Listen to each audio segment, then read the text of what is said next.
Let's start with the last concept of this chapter. One of the most important concept जो अपने syllabus में I think they have given only 2 to 3 examples.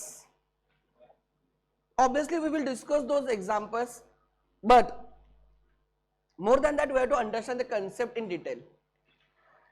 The concept is cash flow statement. लिख लेना, cash flow statement.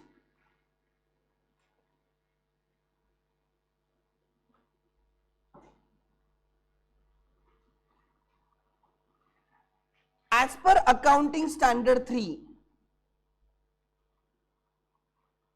accounting standard 3, prescribed companies are required to prepare cash flow statement CFS. Prescribed companies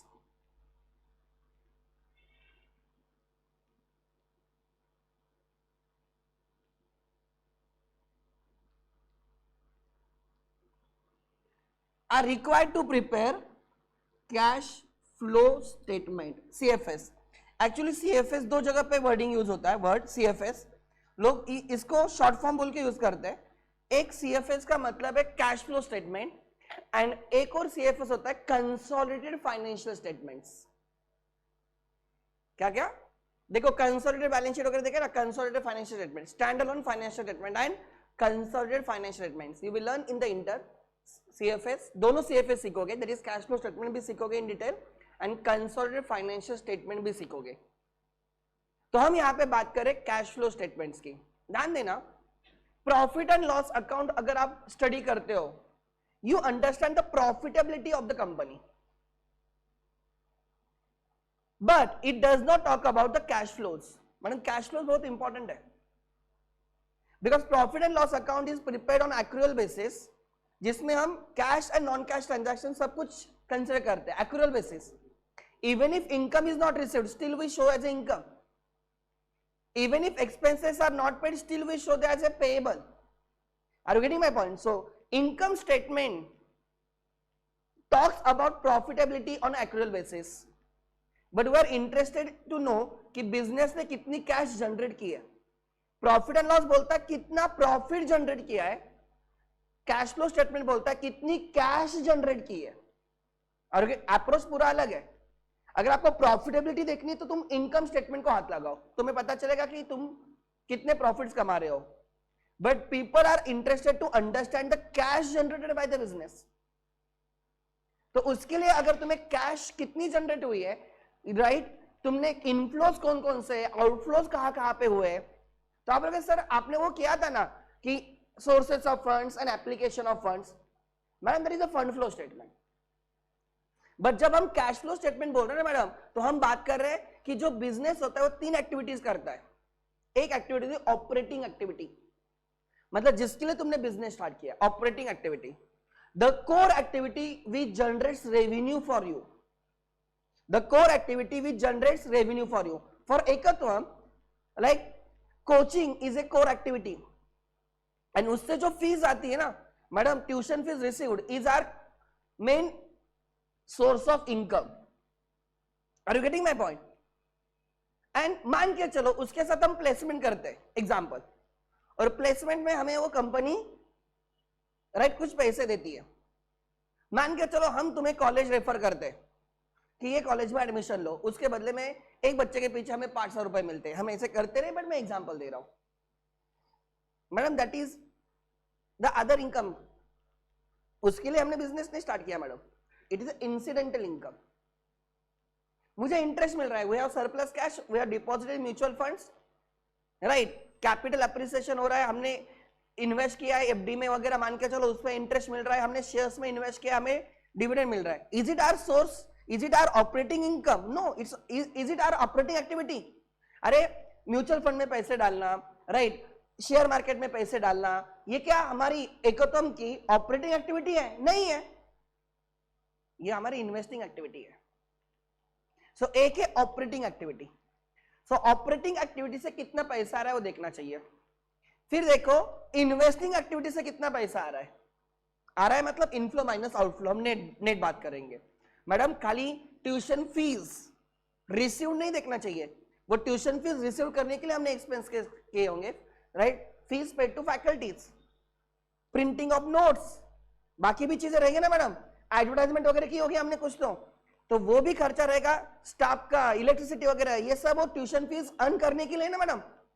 सो हम देखेंगे कि हमारा write operation से कितना cash flow generate हुआ है, ऑपरेशन से जो हमारा कोर है।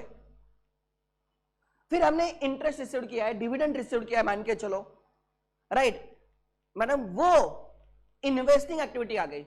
हमने पैसे डाले भी होंगे और हमें पैसे मिले भी होंगे, हमने एफडी में पैसे डाले होंगे, that is outflow, investing outflow, right? उसमें इंटरेस्ट मिला होगा, इन्वेस्टिंग इनफ्लो। हमने फिक्स असेट्स परचेस किए होंगे, इन्वेस्टमेंट है मैडम, फिक्स असेट इन्वेस्टमेंट है, इन्वेस्टिंग आउटफ्लो है। अगर वो फिक्स असेट सेल होती है उससे जो पैसे आएंगे वो इन्वेस्टिंग इनफ्लो है, ध्यान देना। So there are investing activities. So first activity is operating activity. कौन सी होती है? Operating.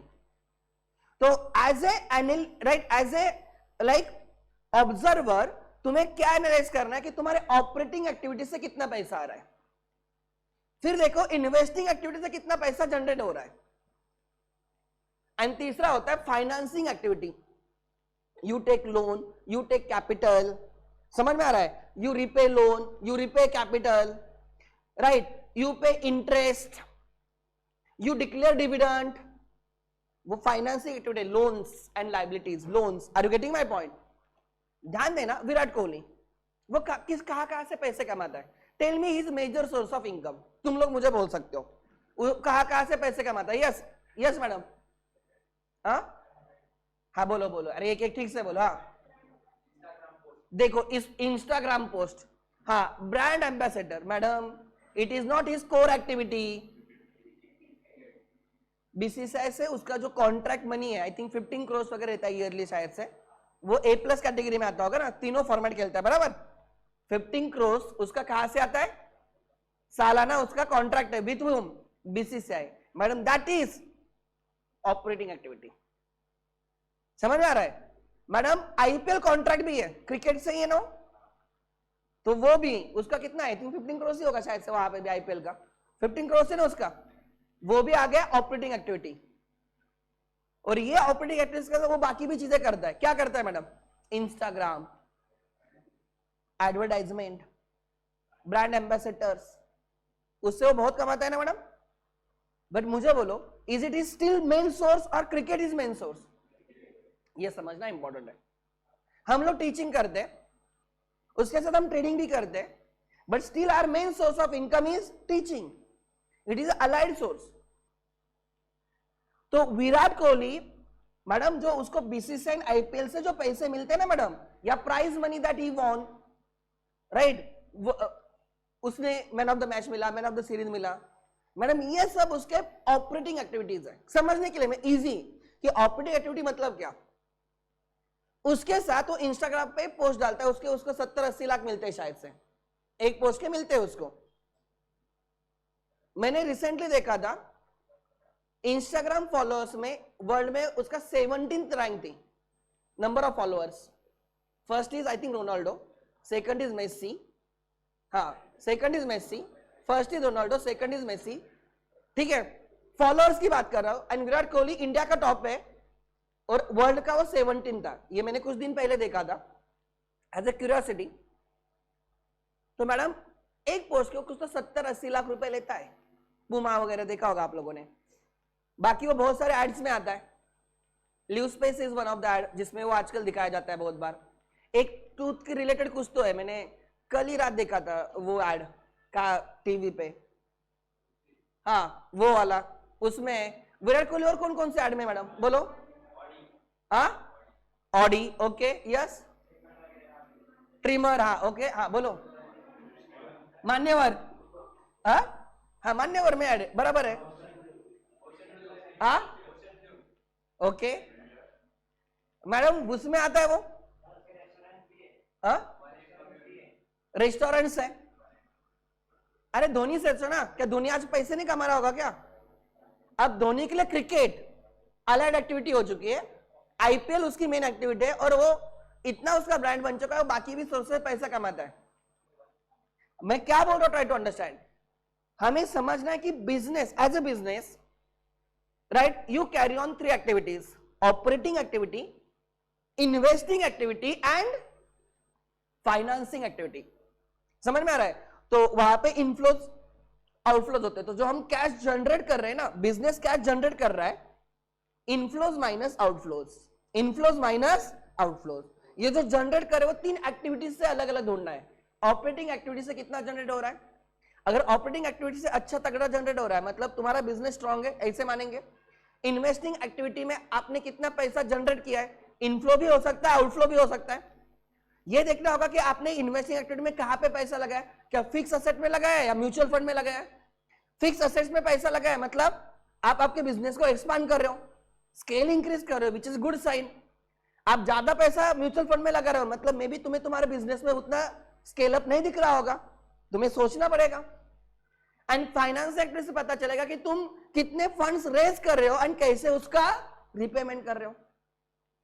Are you getting my point? So basically हमें जब हम कैश फ्लोज की बात कर रहे हैं, हम कैश जनरेशन की बात करें तो हम 3 एक्टिविटी से कैश जनरेट हो रही है। एक है ऑपरेटिंग एक्टिविटी, दूसरी है इन्वेस्टिंग एक्टिविटी एंड तीसरा है financing activity. Are you getting my point? So operating activity में क्या आ गया? सेल ऑफ गुड्स, बराबर ना, उससे कैश आ गई, sale of goods. Madam debtors पैसे देते हैं हमें, क्रेडिट पे सेल करोगे फिर डेटर्स पैसे देंगे, वो ऑपरेटिंग एक्टिविटी से कैश फ्लो आ गया। Salary paid, goods purchases, payment for the purchases, creditors का पेमेंट ऑपरेटिंग है madam. Electricity bill paid, rent paid. Are you getting my point? ये ऑपरेटिंग आउटफ्लोज है। अरे समझा, जो तुम्हारा प्रॉफिट है, प्रॉफिट ढूंढते टाइम तुमने जो ऑपरेटिंग ऑपरेशंस किए होंगे कोर बिजनेस के लिए, वहां पे जो इनफ्लोज हुआ है, वहां पे जो आउटफ्लोज हुआ है, that is operating cash flows. समझा? एक सिंपल बोल रहा हूं, सेल ऑफ गुड्स से जो पैसे आ रहे हैं ऑपरेटिंग है, डेटर से पैसे आ रहे हैं ऑपरेटिंग है, परचेस के लिए पेमेंट कर रहे हो ऑपरेटिंग है, क्रेडिटर्स का पेमेंट ऑपरेटिंग है, बिल्स रिसीवेबल से पैसे आ रहे हैं ऑपरेटिंग है, बिल्स पेएबल वालों को पैसे दे रहे हो ऑपरेटिंग है, सैलरी पे कर रहे हो ऑपरेटिंग है, वेजेस पे कर रहे हो ऑपरेटिंग है, रेंट पे कर रहे हो ऑपरेटिंग है, इलेक्ट्रिसिटी पे कर रहे हो ऑपरेटिंग है, टेलीफोन चार्जेस पे कर रहे हो ऑपरेटिंग है, इन ब्रॉडबैंड चार्जेस पे कर रहे हो ऑपरेटिंग है। बिजनेस करने के लिए चीजें चाहिए ना madam? Are you getting my point और no? So those are operating. Operating मतलब कोर ऑपरेशन से जो रेवेन्यू जनरेट हो रहा है, मतलब रेवेन्यू जनरेट करने के लिए तुम्हारे मेन बिजनेस के लिए जो जो एक्टिविटीज तुम कर रहे हो, they are operating activities and उनका इनफ्लो एंड उनका outflow. Are you getting my point? दूसरा ध्यान देना क्या बोल रहा हूं madam. What are investing activities? Madam purchase of land investing है, इन्वेस्ट करा ना बिजनेस लैंड में। Purchases of building, purchase of fix assets, plant, machinery, building, vehicle, furniture, investing activity है। Business is investing in the fix assets. आप invest कर रहे हो madam कहां पे? राइट, आपने बॉन्ड्स में इन्वेस्ट किया, किसी कंपनी के शेयर्स में इन्वेस्ट किया, किसी कंपनी के डिबेंचर्स में इन्वेस्ट किया, एफडी में इन्वेस्ट किया, म्यूचुअल फंड में इन्वेस्ट किया। ये आउटफ्लोज हो रहे हैं ना मैडम, ये आउटफ्लोज हो रहे हैं, इन्वेस्टिंग आउटफ्लोज है। एंड मैडम इनफ्लोज क्या है? आपने लैंड सेल की, पैसे आ रहे। Madam sale of goods and sale of land, which is your operation? आप किस लिए हो? या सेल ऑफ गुड्स से जो पैसे आ रहे एंड लैंड सेल करने पे जो पैसे आ रहे, दोनों में फर्क है madam. Sale of goods is your operating inflow and sale of land से जो पैसे आने वाले, it is investing inflow, because land is your fix asset and not current asset. Investment, land is fix asset, goods नहीं है। अरे कुछ समझा नहीं समझा मैं क्या बोल रहा हूं? तो ये समझना इंपॉर्टेंट है। Example, Maruti Udyog limited, MEL, sale of vehicles, उनके लिए क्या है? ऑपरेटिंग या इन्वेस्टिंग? ऑपरेटिंग, बिकॉज अरे उनका धंधा है। अरे समझा है नहीं? Because they manufacture the vehicles and they sell the vehicle. तो सेल ऑफ व्हीकल से जो पैसा आने वाला है, it is sale of goods for them, operating inflow. But example, तुमने कार परचेस की है, राइट, तुमने कार परचेस की, इन्वेस्टिंग तुम्हारे लिए इन्वेस्टमेंट है, तो वो है इन्वेस्टिंग एक्टिविटी का आउटफ्लो। बाद में तुमने कार सेल की, वो जो पैसा आने वाला है वो इन्वेस्टिंग एक्टिविटी का क्या है? इनफ्लो है। अरे समझा नहीं समझा? अरे कुछ दिमाग में आ रहा है नहीं आ रहा है? सो मारुति के लिए कार परचेस करने के लिए उन्हें बहुत सारे कंपोनेंट्स बाय किए, उसके लिए उन्होंने पेमेंट किया है, वो ऑपरेटिंग आउटफ्लो है। जब वो कार बनी, फिर उसको कार को सेल किया मार्केट में, उससे जो इनफ्लो हुआ है वो ऑपरेटिंग इनफ्लो है। कार तुमने बाय की, तुमने उनको पेमेंट किया, तुम्हारे लिए इन्वेस्टिंग आउटफ्लो है। बाद में कार आपने सेल की, इन्वेस्टिंग इनफ्लो है। पर्पस समझ में आ रहा है? कार उनके लिए गुड्स है, ऑपरेशंस है, उनका वही धंधा है, तुम्हारे वो धंधा नहीं है। You are not dealer, you are just user of the car. नहीं समझा मैडम? नहीं समझा? ध्यान देना। फिर तुमने फिक्स असेट परचेस किए, फिक्स असेट परचेस किए madam, investing outflow. Fix asset sale करने पे जो पैसे आ रहे, investing inflow. So fix assets related to investing activity. Mutual fund में पैसे डालना, एफडी में पैसे डालना, शेयर मार्केट में पैसे डालना, शेयर्स में इन्वेस्ट करना। Are you getting my point? ये इन्वेस्टिंग क्या हो गया मैडम? आउटफ्लो। एंड जब उनसे हमें डिविडेंड मिलता है, इंटरेस्ट मिलता है, इंटरेस्ट रिसीव्ड, डिविडेंड रिसीव्ड, ये क्या रहेगा मैडम? Investing activity inflow. कभी ना कभी वो इन्वेस्टमेंट सेल भी करोगे मैडम, रियलाइज भी करोगे। तो उस जब sale of shares, right, issue of shares अलग एंड सेल ऑफ शेयर्स अलग। सेल ऑफ शेयर्स मतलब तुमने शेयर्स में इन्वेस्ट किया, वो बेच रहे हो, राइट। सेल ऑफ शेयर्स या सेल ऑफ इन्वेस्टमेंट मैडम, उससे जो पैसा आ रहा है, या सेल ऑफ फिक्स असेट, उससे जो पैसा आ रहा है वो क्या रहेगा? Investing activity inflow. सो हमें देखना होगा पूरे साल में इन्वेस्टिंग एक्टिविटी से कितना पैसा आया, कितना पैसा गया। Are you getting my point? तो पहले हम देखेंगे कि ऑपरेटिंग एक्टिविटी से कितना आया, कितना गया, फिर हम देखेंगे इन्वेस्टिंग एक्टिविटी से कितना आया और कितना गया। फिर आता है फाइनेंसिंग एक्टिविटी। कैपिटल एम्प्लॉयड याद है? 4 लोग पैसे दे रहे, कौन कौन? Equity, preference, debentures and loans वाले, बराबर। मैडम ये लोग हमें पैसे दे रहे, madam is it revenue? You have issued the shares, is it revenue और is it liability? Capital liability. You have issued preference shares, you have issued equity shares, you have issued debentures, you have taken loan. ये inflows है madam, पैसे आ रहे हैं। ये कौन से इनफ्लोज है? Operating? No. Investing? No. They are financing. We are raising the finance. अरे समझा नहीं समझा madam? Entry cash account debit to capital. Capital revenue नहीं है कि आप ऑपरेटिंग एक्टिविटी बोल दो। कैपिटल इन्वेस्टमेंट नहीं है, फिक्स असेट्स नहीं है कि जिसको आप इन्वेस्टिंग एक्टिविटी बोल दो, ये लायबिलिटी है। तो वो है madam capital, right. Capital raised, issue of shares, issue of debentures, loans taken are inflows. Which inflows? Financing inflows. कौन से? In like financing activities inflow. Madam लिया है तो कभी ना कभी तो चुकाओगे। तो साल भर में अगर तुमने प्रेफरेंस शेयर्स रिडीम किए होंगे, रिडीम मतलब रिपे, डिबेंचर्स रिडीम किए होंगे, रिपे किए होंगे, तो वो क्या रहेगा मैडम? राइट। या आपने शेयर्स बायबैक किए होंगे, पब्लिक से बायबैक किए होंगे, open offer versus tender offer, if you remember, Paytm ने बायबैक किया रिसेंटली, राइट। तुमने शेयर्स बायबैक किए, मतलब तुमने पैसे शेयरहोल्डर्स को रिटर्न कर दिए। Are you getting my point? It is outflow. Which outflow madam? Financing act. Are you getting my point? And madam जब तुम शेयर्स वगैरह इश्यू करते हो तो यू पे डिविडेंड, डिबेंचर इश्यू करते हो you pay interest. Madam dividend paid, interest paid is what? Related to finance. So it is a financing activity. अरे समझा नहीं समझा? Operating activity, investing activity and finance activity. Investing activity मतलब related to fix assets and investment, in simple words. Investing activity मतलब क्या madam? अच्छा, operating activity मतलब क्या? परचेस एंड सेल्स के रिलेटेड, कोर एक्टिविटी के रिलेटेड। इन्वेस्टिंग एक्टिविटी मतलब क्या madam? Fix assets and investment related चीजें। एंड फाइनेंस एक्टिविटी मतलब क्या? कैपिटल एंड लोन के रिलेटेड चीजें। Are you getting my point? So हमें क्या देखना है कि हमें जो पूरे साल में पैसे आ रहे जा रहे हैं ना, पैसे आ रहे जा रहे हैं, हम उसको 3 कैटेगरीज में डिवाइड करेंगे। हम उसको 3 कैटेगरीज में डिवाइड करेंगे। Cash flows from operating activity, cash flows from investing activity and cash flows from, right, finance activity. तो पूरे साल में इन 3 एक्टिविटी से कितना पैसा आया, नेट कितना आया, एंड जब हम ओपनिंग कैश के साथ मैच करेंगे, उसको ऐड करेंगे, तो हमें क्या मिल जाएगा? Closing cash. हमें क्या मिल जाएगा? Closing cash balance. तो ये जो स्टेटमेंट है इसको बोलते हैं कैश फ्लो स्टेटमेंट। इसको क्या बोलते हैं? Cash flow statement. थोड़ा थोड़ा तो समझ में आ गया मुझे क्या बोलना है। अब ध्यान देना मैं क्या बोल रहा हूं, लिख लेना, राइट। कैश फ्लोज फ्रॉम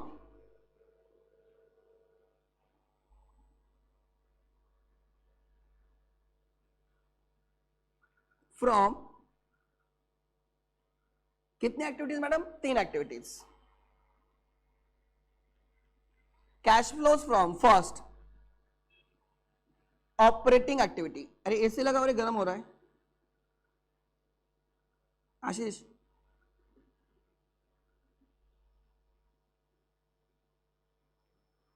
हम क्या लेते हैं? नेट इनफ्लो या नेट आउटफ्लो लेते हैं. सब इनफ्लो माइनस आउटफ्लो करते हैं. क्या करते हैं? Inflow minus outflow. ध्यान देना. Operating activities, cash flows from operating activities. फिर cash flows from which activities madam? Investing activity.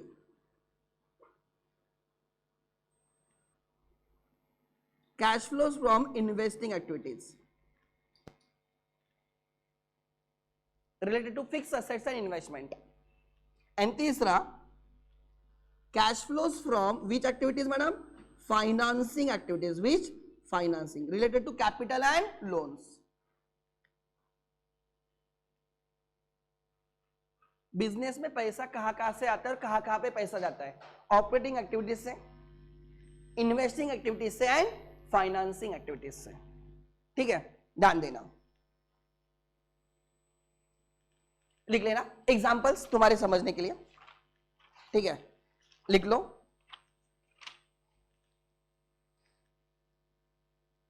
या नीचे लिखते हैं इनफ्लोज और आउटफ्लोज. लिखो ऑपरेटिंग एक्टिविटी फर्स्ट समझने के लिए.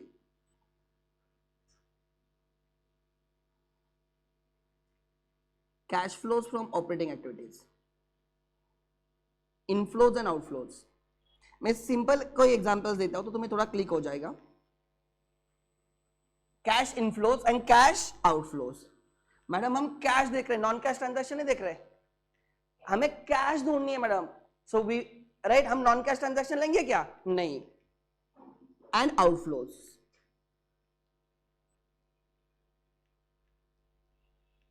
मैडम इनफ्लो का एग्जांपल दे सकते हो. ऑपरेटिंग सेल ऑफ गुड्स, उससे पैसे आते हैं क्या मैडम?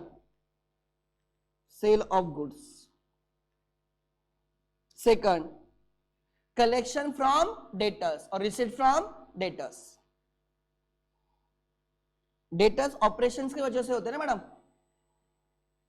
ऑपरेशन मतलब कौन सा ऑपरेशन मैडम? वो नहीं है हॉस्पिटल वाला madam. Collection from debtors.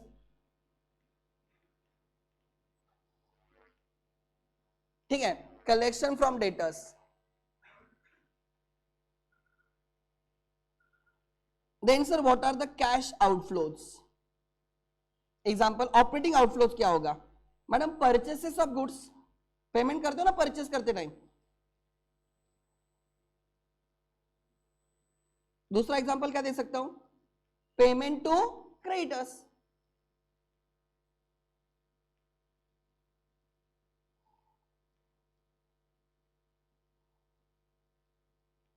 Payment to creditors. Payment of operating expense.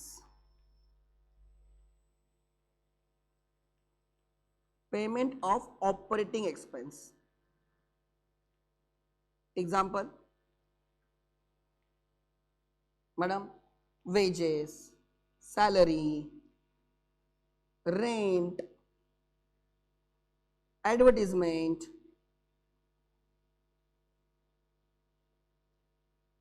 electricity, etc.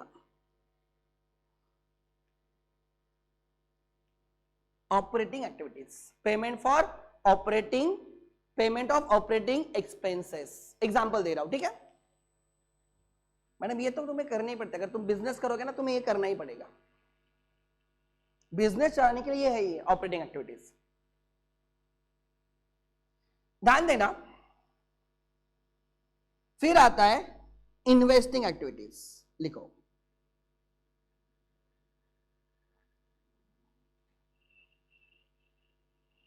Investing activities, inflows and outflows. Business के लिए इन्वेस्टिंग एक्टिविटीज कौन से होंगे? उससे इनफ्लोज क्या होंगे, आउटफ्लोज क्या होंगे? इनफ्लोज में पहले आउटफ्लोज समझते हैं तो इनफ्लो जल्दी समझ में आएंगे. Purchases of fix assets.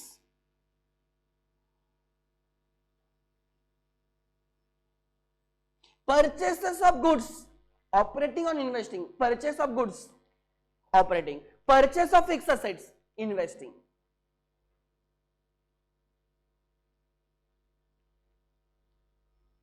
Second,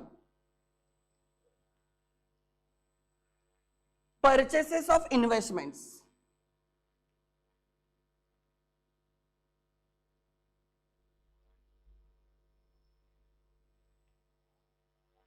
Purchases of investments. Example, madam right, आपने म्यूचुअल फंड में इन्वेस्ट किया है, आपने एफडी में इन्वेस्ट किया है, आपने राइट शेयर मार्केट में इन्वेस्ट किया है. Are you getting my point? वो सब इन्वेस्टमेंट में इन्वेस्टमेंट बोलना गलत होता थोड़ा, इसलिए मैंने बोला purchases of investment. Example, mutual fund, shares, debentures. Reliance industries limited ने डिबेंचर्स इशू किए और हम एकतम में उस डिबेंचर्स को सब्सक्राइब किया है. सो एकतम के लिए वो आउटफ्लो कौन सा होगा? Investing outflow. अरे समझा नहीं समझा? या रिलायंस इंडस्ट्रीज लिमिटेड ने शेयर्स इशू किए हैं, राइट, हमने उस शेयर्स में इन्वेस्ट किया है, तो हमारे लिए वो आउटफ्लो है. कौन सा आउटफ्लो है? Investing outflow. अरे समझा नहीं समझा? रिलायंस के लिए वो क्या है? Financing inflow. They are raising the funds. समझ में आ रहा है? उनके लिए फाइनेंसिंग इनफ्लो है, हमारे लिए इन्वेस्टिंग आउटफ्लो है. अरे समझा नहीं समझा? देन यहां पे इनफ्लोज में लिखो sale of fix assets. Madam कल जाके तुम वो फिक्स असेट को बेचते हो तो उससे जो पैसे मिलने वाले वो थोड़ी ही तुम्हारी ट्रेडिंग एक्टिविटी है, वो investing activity. Are you getting my point? Sale of fix assets. So fix assets are related to fix asset. क्या है? Investing activity. Sale of investments. Investment matured हो गए मैडम. म्यूचुअल फंड रिडीम किए, share sale किए, debentures redeem हो गए जिसमें तुमने इन्वेस्ट किया था, तुम्हें पैसे मिल रहे हैं. Are you getting my point? So वहां से जो पैसे आ रहे हैं मैडम वो है इन्वेस्टिंग इनफ्लो. तीसरा लोग गोल्ड में इन्वेस्ट करते हैं, पता है ना? मेरे म्यूचुअल फंड में था कुछ तो 7-8 lakh over a period of time मैंने एसआईपी की थी, और अभी म्यूचुअल फंड का मार्केट थोड़ा खराब चल रहा है और मेरी शादी भी थी, तो मैंने म्यूचुअल फंड पूरे रिडीम किए and I purchase gold. So gold में इन्वेस्टमेंट हो गई, देना ही था ना. मैंने तो उसको बोला था I will give you shares, but घर वालों ने बोला ये नहीं चलेगा. मैंने बोला था उसको मैं अच्छे शेयर्स में इन्वेस्ट करके देता हूँ अगर तुझे ये चीजें नहीं चाहिए तो. वो रेडी थी, बट प्रॉब्लम था घर वाले. तो घर वाले ने बोला कि ये नहीं चलेगा, जो चीजें होती है वो करनी ही पड़ेगी. तो फिर I invested in the gold. तो बाकी जो चीजें आती है गोल्ड वाली वो सब चीजें जो तुम डे टू डे बेसिस पे नहीं यूज करते, बराबर ना मैडम? राइट. सो मैंने म्यूचुअल फंड रिडीम किए, that is which inflow for me? Investing inflow. And फिर मैंने उसको गोल्ड में इन्वेस्ट किया, that is investing activity outflow. Are you getting my point? But जहां से मैंने लिया चंदू काका, हाँ चंदू काका शराब, वो अरे हमारे इधर का यार, तो अपने लोगों का नहीं सोचेंगे, किसके बारे में सोचेंगे? चंदू काका शराब, ठीक है, बड़ा ब्रांड है, हंसना मत भाई, वो पीएनजी से भी बड़ा है, ठीक है. चंदू काका शराब, ठीक है, ध्यान देना मैडम. उनके लिए क्या रहेगा? They purchase gold and they sold gold. उनके लिए क्या रहेगा? वो ऑपरेटिंग एक्टिविटी. अरे कुछ समझा नहीं समझा? हाँ. नेक्स्ट सेल ऑफ इन्वेस्टमेंट, ठीक है madam. Then interest and dividend received.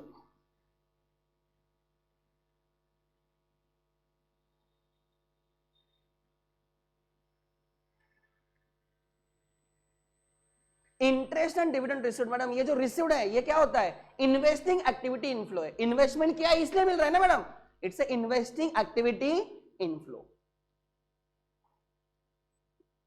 Okay, these are some of the examples. ठीक है, अब लिख लेना financing activities, inflows and outflows.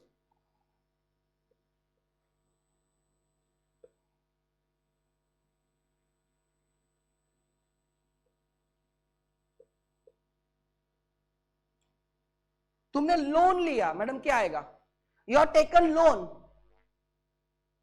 It's a financing inflow. And फिर उस लोन से तुमने घर ले लिया, मान के चलो, इन्वेस्टमेंट हो गई ना, इन्वेस्टिंग आउटफ्लो। अरे नहीं समझा क्या मैडम? उस पर रेंट मिल रहा है,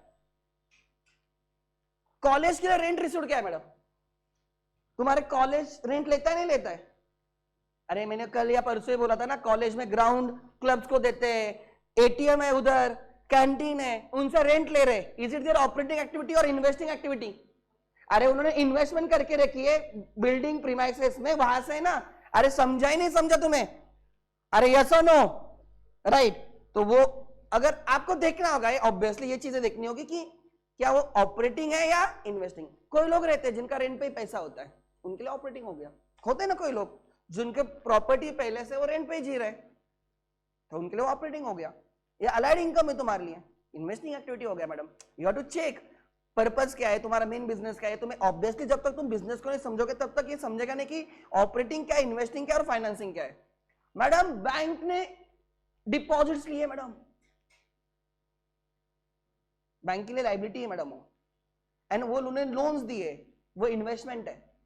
interest received is operating inflow, interest paid by bank operating outflow. समझ में आ रहा है? तो ये समझ में आना चाहिए। देखो ध्यान देना, इंटरेस्ट रिसीव्ड बाय बैंक उनके लिए ऑपरेटिंग है, और हमें इंटरेस्ट मिल रहा है हमारे लिए इन्वेस्टिंग है। क्यों? बिकॉज हमारा बिजनेस नहीं वो। नहीं समझा अभी भी? अरे बैंक ने इंटरेस्ट लगाया कस्टमर्स को, और बैंक को जो इंटरेस्ट मिला है वो उनकी इनकम है। आयो याद है, भूल गए? Interest earn is their main income. But मैंने बैंक में एफडी रखी है, मुझे उस पर इंटरेस्ट मिल रहा है, वो मेरे लिए क्या है? ऑपरेटिंग इनफ्लो या इन्वेस्टिंग इनफ्लो? मैं इन्वेस्ट कर रहा हूं। और बैंक, देखो मैंने बैंक में 10 लाख रुपए रखे, उस पर 1 लाख का इंटरेस्ट मिला। ध्यान देना, मैंने 10 लाख रुपए रखे, मेरे लिए इन्वेस्टिंग आउटफ्लो है। 10 लाख रुपए रखे, इन्वेस्टिंग आउटफ्लो है, उस पे 1 लाख का इंटरेस्ट मिल रहा है, इन्वेस्टिंग इनफ्लो है। बैंक ने 10 लाख रुपए लिए, इट इज देयर लाइबिलिटी। वो लाइबिलिटी होती है उनके लिए, पता है ना, time liabilities and demand liabilities. तो बैंक के लिए वो क्या है? लोन्स, उन्होंने डिपॉजिट रखे, उनके लिए फाइनेंसिंग, उनके लिए क्या है? Financing outflow, sorry inflow. Are you getting my point? And उस पे उन्होंने इंटरेस्ट दिया मैडम, वो क्या है? Interest paid for them is a like operating. वो क्या है मैडम? ऑपरेटिंग। तो आपको बिजनेस टू बिजनेस क्या होगा? क्लासिफिकेशन चेंज होगा। Interest received for bank is a operating inflow, interest for me is a investing inflow. Interest paid by bank is a operating outflow, interest paid by me is financing outflow, क्योंकि हमारा nature of business अलग है। समझा या नहीं समझा? तो लिख लेना इनफ्लोज एंड आउटफ्लोज। पहले इनफ्लोज लिखते हैं, issue of shares,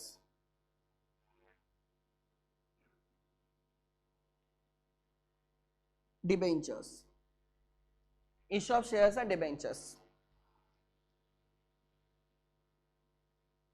loans taken,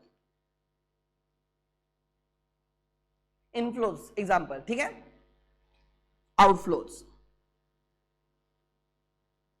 redemption of, redemption मतलब रीपेमेंट, रिडम्पशन मतलब क्या? रीपेमेंट। ध्यान देना, redemption of, madam equity shares redeem नहीं होते? हाँ, नहीं तो इक्विटी शेयर रिडीम करने निकलोगे, तुम लोगों की गारंटी नहीं मुझे। Madam preference shares and debentures, अगर डिबेंचर्स भी रिडीम होते हैं इंडिया में, both has to be redeemable, both has to be redeemable, irredeemable नहीं होते इंडिया में। Second, buyback of shares, shares क्या किए जाते हैं मैडम? बायबैक। एग्जांपल अभी का पेटीएम, बराबर, बायबैक ऑफ शेयर्स, आप पैसे रिटर्न कर रहे हो शेयर होल्डर्स को। तीसरा, मैडम इस पे तुम कुछ ना कुछ देते हो ना, so right, dividend paid, interest paid, interest and dividend paid.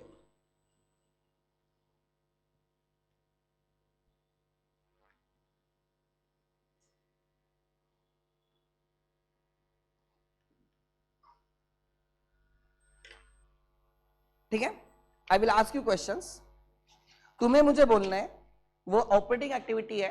अब ये टेक्स्ट बुक में दूसरा टेक्स्ट बुक ले रहा हूं, आईएससी का है शायद से, यस तुम्हारे टेक्स्ट बुक में नहीं है इसलिए। You have to tell me operating, financing और इन्वेस्टिंग। ध्यान देना। फर्स्ट मैडम कैश सेल्स क्या रहेगा? कैश सेल्स बोलो, ऑपरेटिंग इनफ्लो और outflow? Inflow, good. Cash received from trade receivables debtors, cash received from debtors क्या रहेगा? Operating inflow. क्या रहेगा? Operating inflow.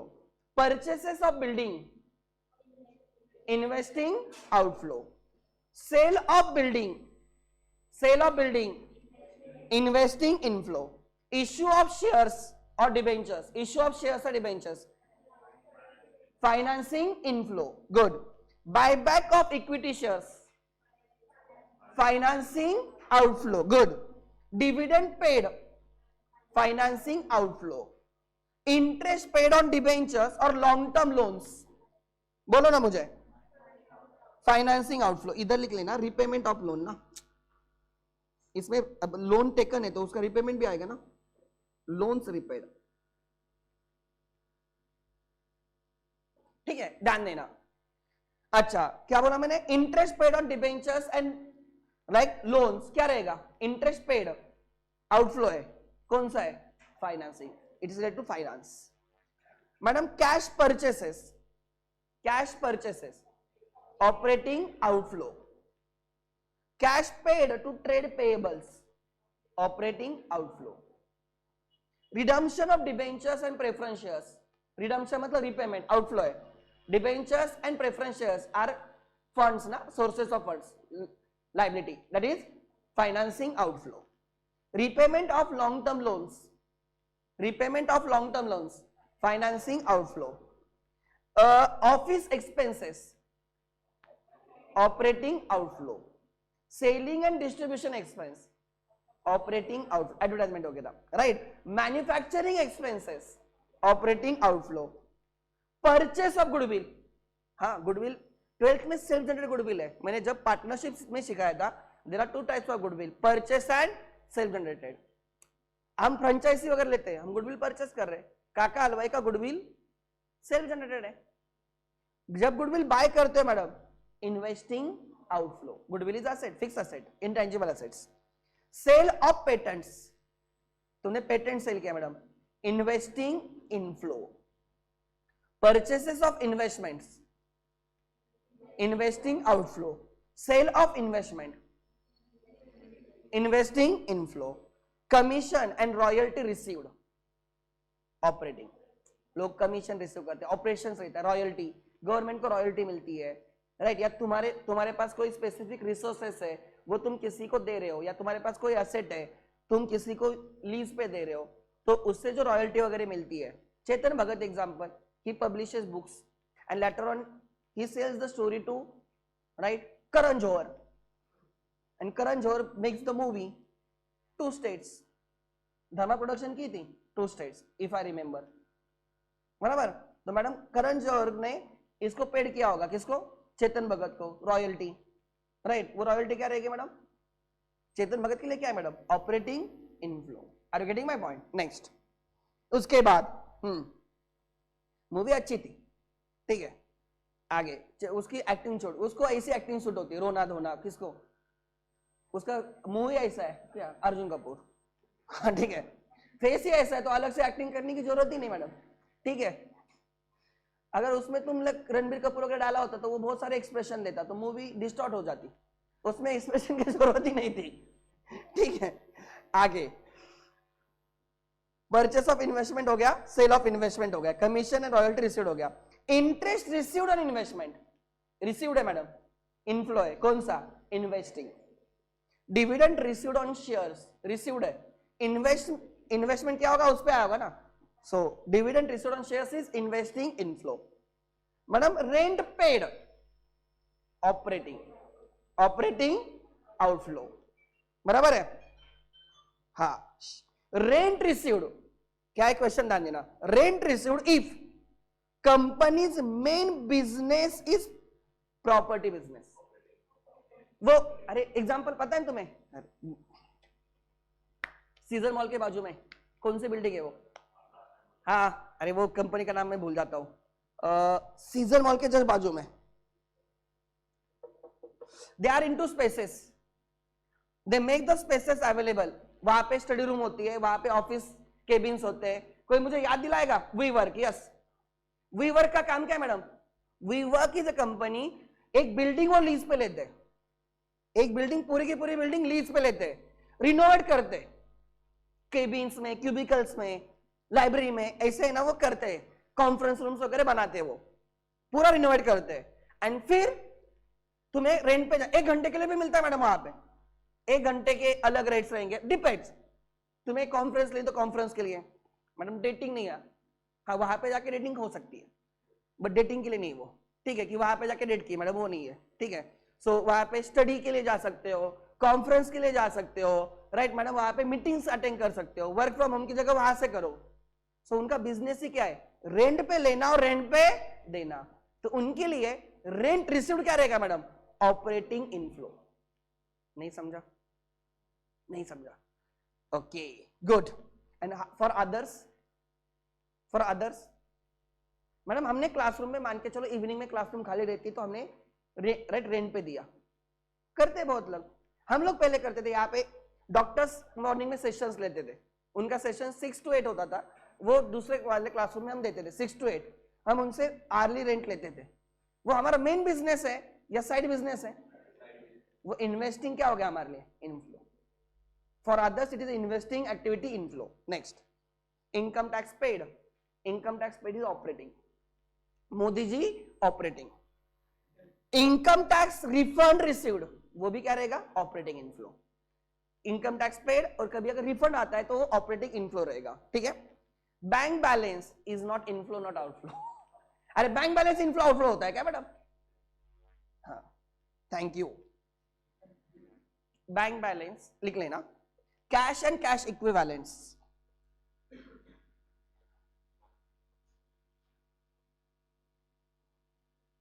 Cash and cash equivalents,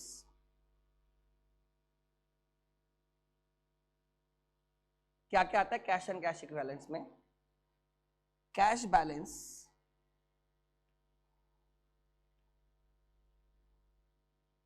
bank balance, cash balance, bank balance, ठीक है। Then investment इन, और आप बोल सकते हो short term investment in marketable securities. Investment in marketable securities, investment in marketable securities.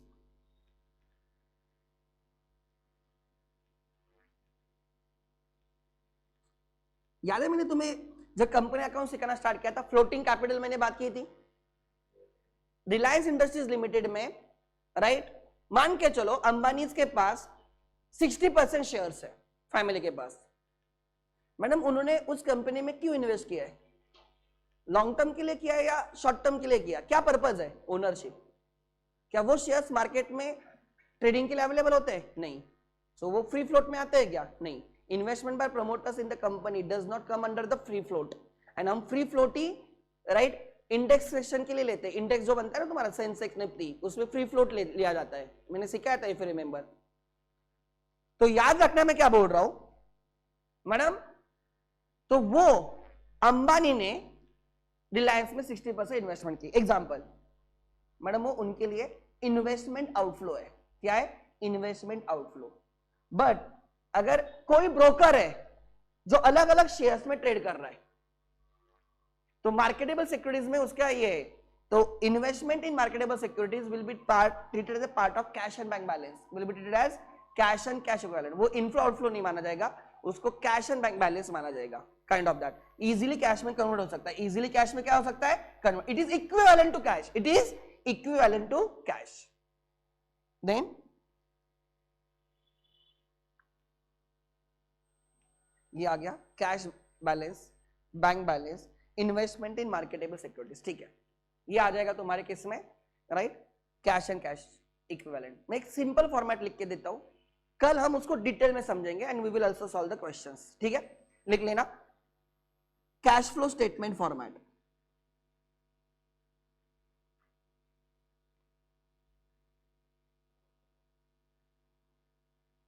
ध्यान देना, अभी जो फॉर्मेट दे रहा हूं मैडम एकदम सिंपल फॉर्मेट है। First, cash flows from operating activity, from operating activity.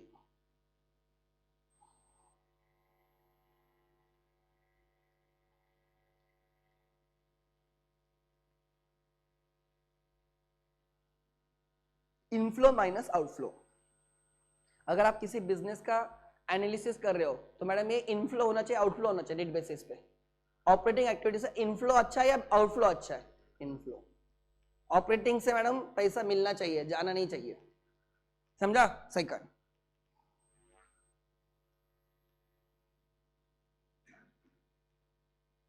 Cash flows from investing activity.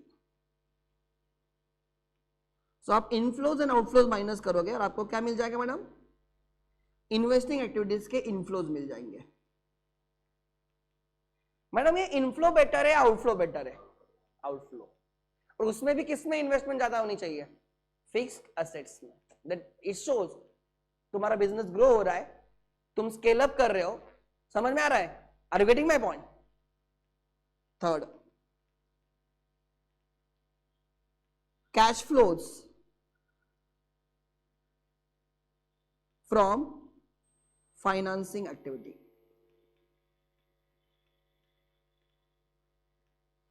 Net inflow आ रहा है मतलब तुम फंड्स रेज कर रहे हो, मतलब तुम्हें ग्रोथ दिख रही है इसलिए तुम फंड्स ले रहे हो ना, ऐसे क्यों फंड्स लोगे?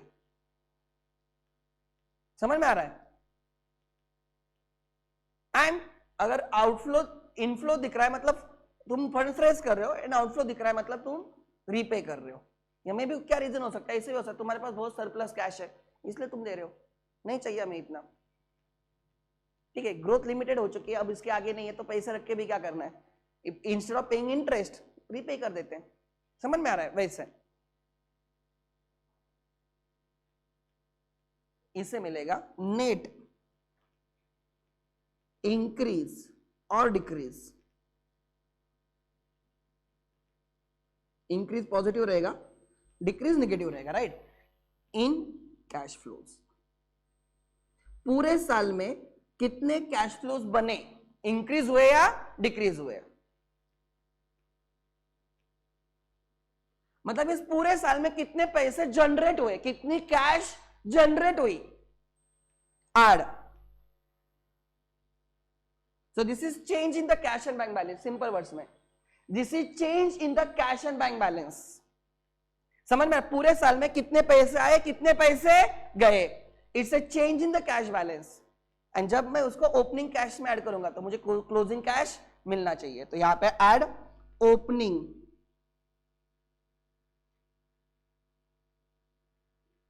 कैश एंड कैश इक्विवेलेंट, या cash and cash equivalent at the beginning लिखते हैं, अब मैं ऐसे लिख दिया है, opening cash and cash equivalent.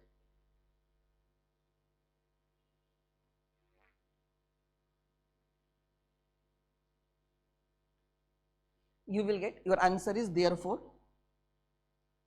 Madam ध्यान देना, ओके ठीक है। तुमने रिसेंट पेमेंट अकाउंट बनाया ना कभी लाइफ में या नहीं? देखा है क्या? किसमें देखा recent payment? Opening cash and bank का 100 रुपीज, समझने के लिए। ये रिसीट्स है, ये पेमेंट्स है। Receipts from operating activity, receipts from investing activity, receipts from financing activity। मैंने जानबूझ के ऐसे दिखाया, ठीक है मैडम? ऑपरेटिंग एक्टिविटी से 200 रुपए आ गए या 2000 रुपए आ गए मान के चलो, इन्वेस्टिंग एक्टिविटी से 1000 रुपए आ गए, फाइनेंसिंग एक्टिविटी से 800 रुपए आ गए। Tell me total receipt side, total बोलो कितना? 3900।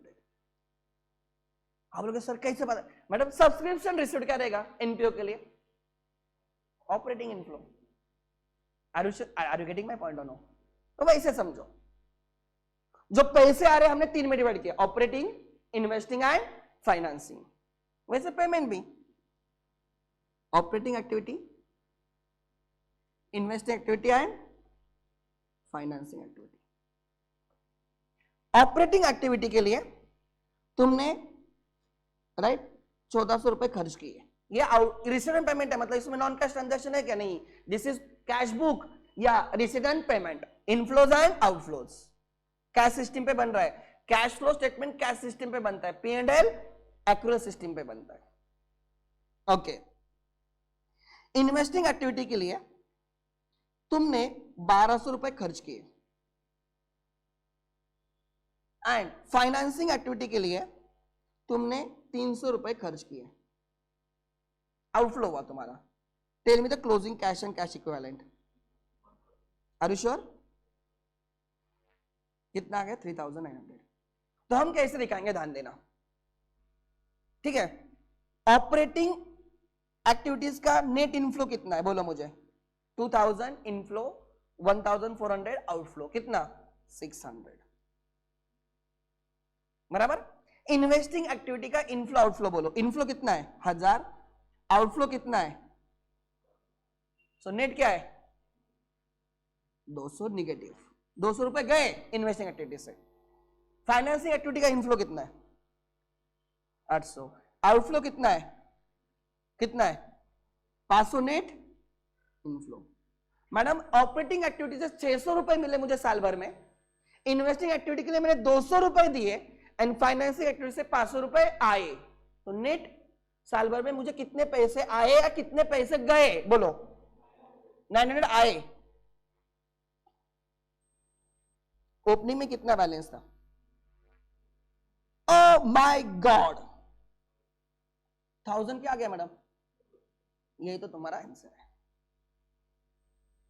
Closing cash and cash equivalent.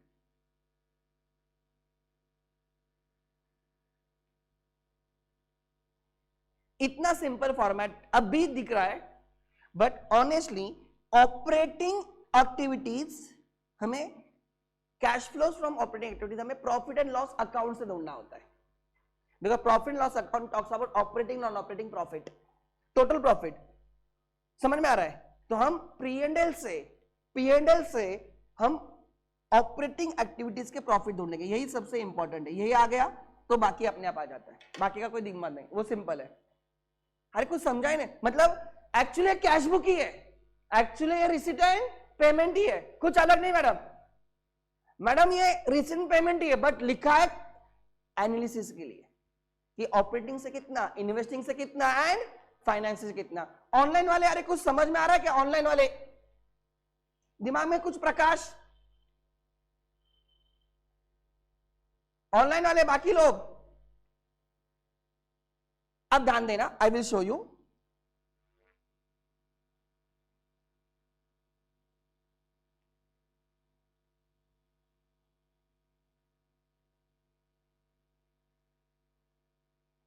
वो आ जाएगा, डोंट वरी। इन्वेस्टर रिलेशन में गए, फाइनेंशियल रिपोर्टिंग में गए, देखो देखो यहां पे financial statement, stand alone and consolidated. Consolidated financial statement मतलब सीएफएस। मैंने बोला था दो टाइप्स के सीएफएस है, कैश फ्लो स्टेटमेंट एंड दूसरा कंसोलिडेटेड फाइनेंस स्टेटमेंट। दोनों इंटर में सीखोगे डिटेल में, मैं कल सिखाऊंगा। I will be taking 2 to 3 hours lecture and I will complete it. मैं प्रॉपरली सिखाऊंगा कि तुम कोई भी क्वेश्चन सॉल्व कर सकते हो, बट अगर रियल टाइम में सिखाएगा, अगर हर चीज सिखानी है, मतलब तुम्हारे questions considering it is not company है, कंपनी नहीं उसके लिए हम सॉल्व कर रहे हैं तो इजी हो जाता है, बट अगर कंपनी रहेगी तो बहुत सारी चीजें रहती है, तो वो भी हमें कैंसिल करना था। डिविडेंड रहता है, प्रपोज डिविडेंड वगैरह, राइट, डिक्लेयर डिविडेंड पेड वगैरह, वो नहीं है तुम्हारे इसमें, राइट। देखो हम कंसोलिडेटेड में गए, मान के चलो, ठीक है। ये ऑडिटर्स रिपोर्ट है ऑब्वियसली, पहले ये ऑडिटर्स रिपोर्ट है, देन तुम्हें बैलेंस शीट दिखेगी, कंसोलिडेटेड बैलेंस शीट दिख रही है, फिर तुम्हें मिलेगा consolidated statement of profit and loss. Madam this is changes in equity का, समझ में आ रहा है? देन अब यहां पे आते हैं, यहां पे रहेगा क्या लिखा है मैडम? कंसोलिडेटेड, क्या लिखा है मैडम? पढ़ो, statement of cash flow. Madam देखो ये भी कंपैरेटिव बेसिस पे दिखाना होता है। फर्स्ट एक्टिविटी क्या है मैडम बोलो? Cash flows from operating activity, net profit before tax. Madam मैंने बोला था P&L से बनाया जाता है तो वो फॉर्मेट है, ठीक है, तो उन्होंने ये कल मैं समझाऊंगा, बट क्या तुम्हें दिख रहा है net cash flows from operating activity? नीचे देखो, देखो net profit before tax as per statement of profit and loss, ठीक है। फिर आ गया मैडम ऑपरेट, राइट, ये सब जाने दो, ये कल मैं समझाऊंगा। यहां पे देखो net cash flows from operating activity कितने हैं मैडम? रिलायंस के ऑपरेटिंग एक्टिविटी से नेट कैश फ्लोज कितने? 1,10,654 crores, values are in crores। So operating activity से रिलायंस ने कितने रुपीस जनरेट किए मैडम? 1,10,654 crores। बहुत स्ट्रॉन्ग है, ऑपरेटिंग एक्टिविटी का इनफ्लो है, नेट इनफ्लो है इनका, ध्यान देना। Investing activity, cash flows from investing, expenditure on property plant equipment and other intangible asset, purchase के एसेट्स वगैरह। वो आउटफ्लो है, नेगेटिव, आउटफ्लो को नेगेटिव में दिखा रहा है, इनफ्लो को पॉजिटिव में दिखा रहे हैं, ध्यान देना। Proceeds from disposal of PP, fix asset sale के इनफ्लो है, देखो। Purchase of other investment outflow है। Proceeds from sale of financial assets inflow है। Repayment of deferred liabilities, right, outflow है। इंटरेस्ट इनकम, राइट, इनफ्लो है, investing inflow है। Dividend from associates, बताया ना तुम्हें 30%, राइट, 50% से कम इन्वेस्टमेंट है, 30% ज्यादा, उसको एसोसिएट बोलते हैं, बराबर ना? कंपनी एक्ट में सीखा होगा, एसोसिएट्स एंड सब्सिडरीज। 50% ज्यादा इन्वेस्टमेंट है तुम्हारी किसी कंपनी में, तुम्हारी क्या हो गई? सब्सिडरी। उससे कम है तो उसको क्या बोलते हैं? एसोसिएट। तो एसोसिएट्स मतलब रिलायंस की अलग अलग कंपनीज में इन्वेस्टमेंट है बट लेस देन 50%, तो उनसे उस इन्वेस्टमेंट पे इंटरेस्ट मिलता होगा ना, डिविडेंड मिलता होगा, वो है dividend from associates and dividend from others. समझ में आ रहा है? तो उनका नेट आउटफ्लो है मैडम, इन्वेस्टिंग आउटफ्लो है 1,10,103। इन्वेस्टिंग एक्टिविटी के लिए उन्होंने पेमेंट किया। आप बोलोगे सर क्या है? अरे मैडम उन्होंने, अब देखो ना फिक्स एसेट्स वगैरह कितने इन्वेस्ट किए, अदर इन्वेस्टमेंट में उनका पैसा देखो क्या है। अलग अलग कंपनीज टेक ओवर करते हैं, एक्विजिशंस होते हैं, मर्जर्स होते हैं, दे इशू शेयर्स, राइट, उनमें इन्वेस्ट करते हैं, वो उनमें इन्वेस्ट करते हैं। Are you getting my point? Then cash flows from financing activities, proceeds from issue of equity share capital, 5 crore के शेयर्स इशू हुए, शेयर्स इशू है, उससे 5 करोड़ रुपीस मिले, इशू प्राइस है वो 5 करोड़, ठीक है। Proceeds from issue of shares to non controlling interest, net proceeds from right issue, right, payment of lease liabilities वगैरह वगैरह वगैरह। अब देखो उनके फाइनेंसिंग एक्टिविटी के आउटफ्लो क्या है मैडम? फाइनेंस एक्टिविटी के कैश फ्लोज क्या है? 17,289। ले लो कैलकुलेटर पे everyone, 3 values. Cash flows from operating activities 1,10,694। मेरा कर्सर देखो यहां पे, बराबर 1,10,694, sorry 654। Values are in crores, ये इनफ्लो है, बराबर। मैडम इन्वेस्टिंग एक्टिविटी कितना है? आउटफ्लो है, माइनस 1,10,103, बराबर। अभी तक 551 आया होगा पॉजिटिव। एंड इसका कितना है madam? Net cash flows from financing activities कितना है बोलो ना? 17,000 कितना मैडम? 289 इनफ्लो है ना। सो उनके पास साल भर में कितनी कैश जनरेट हुई? 17,840 करोड़। इतनी कैश इंक्रीज हुई, cash bank balance, right, cash and cash equivalents generate हुए। ओपनिंग में कितने कैश एंड कैश इक्विवेलेंट थे मैडम? राइट, ये नेट इंक्रीज है 17,840। ओपनिंग में कितना कैश एंड कैश इक्विवेलेंट था? देखो यहां पे 17,000 कितना मैडम? 397। सब्सिडीज का भी लिया, कंसोलिडेटेड सब्सिडी की कैश भी आनी चाहिए 941। आ गया 36,178। ये उनका closing cash and cash equivalent है। At the end of the year उनके पास cash balance, bank balance, investment in trade securities इतने के, कितने के? 36,178 करोड़। सो यही फॉर्मेट मैंने खाली तुम्हें हेडिंग लिख के दी है, यही फॉर्मेट में खाली क्या लिख के दी है? Heading. Are you getting my point? So और या मैंने तुम्हें ये समझाया जो तुम्हें समझ में आता है, मैंने तुम्हें पहले ये चीज बोली जो तुम्हें समझ में आती है, inflow outflow, receipt and payment समझाया, एंड फिर actually cash flow statement is nothing but cash book but presented in different way for the analysis purpose. यहां तक क्लियर है? कल राइट हम ऐसे ही लेंगे, we may start at 7:30 in the morning, 7:30 to 10:30 I will complete the questions. मैं थोड़ा टाइम स्पेंड करूंगा ऑपरेटिंग एक्टिविटी पे, 2-3 मैं खुद होके एग्जांपल दूंगा, एंड देन हम टेक्स्ट बुक के 2 या 3 क्वेश्चंस को कंप्लीट करेंगे। मतलब ये चैप्टर तुम्हारा 100% क्लियर हो जाएगा। अभी तक ये तो क्लियर है कि there are 3 types of cash flows, operating, investing and financing. अरे यस और नो? एंड ऑपरेटिंग एक्टिविटीज के कैश फ्लोज हम कैसे ढूंढते हैं? By from profit and loss account. किससे ढूंढते हैं? Profit and loss account.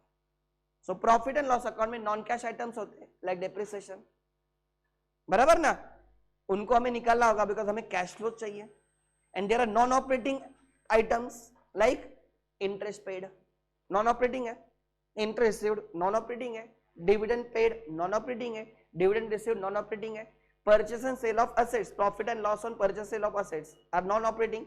हम उनको मतलब हम non cash items and non operating item को निकालेंगे तो हमें किसका कैश फ्लो मिलेगा? ऑपरेटिंग एक्टिविटी का। तो वो हम कल करेंगे। 3 घंटे में ऑब्वियसली हमारा कंप्लीट हो जाएगा, इन डिटेल कंप्लीट हो जाएगा, जितना तुम्हारे बोर्ड्स के लिए उतना, ठीक है? Yes, thank you. कल मैं फिर भी इवनिंग में टाइम टेबल डाल दूंगा, but we will start at 7:30 sharp, ठीक है? Thank you. लेक्चर मिस मत करना, नहीं तो समझेगा नहीं। अरे कुछ समझ में आ रहा है, नहीं समझ में आ रहा है?